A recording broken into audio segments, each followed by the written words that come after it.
पर चंडीगढ़।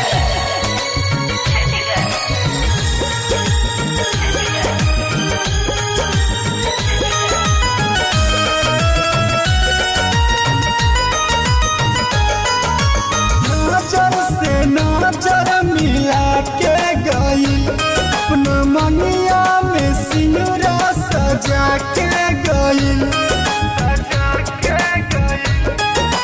नजर से नजर मिला के गई अपना मनिया में सिंदूरा सजा के गई। इतना प्यार के झूठा कहानी हो गई तो दूसरा के जाके दीवानी हो गई। दिल दरिया तब हताई पानी हो गई तो दूसरा के जाके दीवानी हो गई।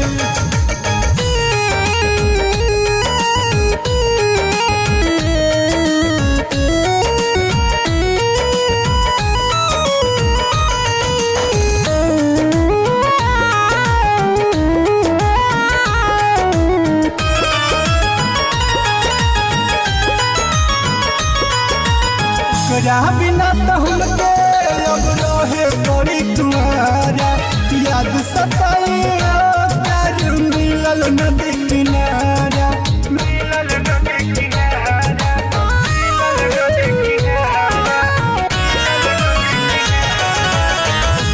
बिना तो हमके अब रहे बड़ी तुम्हारा याद सताई प्यार मिलल नदी किनारा।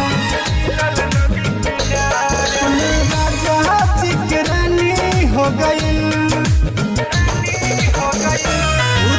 दूसरा के गोरी दीवानी हो गई। दिल दरिया तो बेहताई पानी हो गई तो दूसरा के गोरी दीवानी हो गई।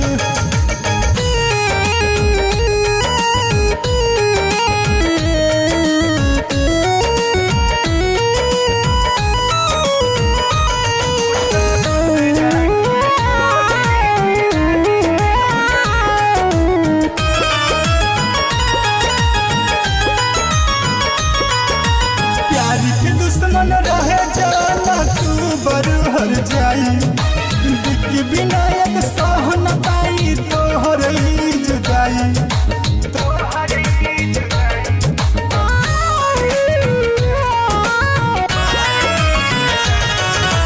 प्यार के दुश्मन रहे जाना तू बरहर जाई बिक विनायक सह न पाई तोहर ही जुदाई।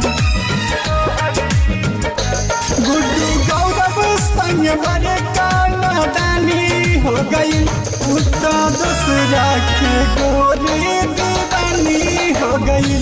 दिल दरिया तो बेहताई पानी हो गई तो दूसरा के प्यार में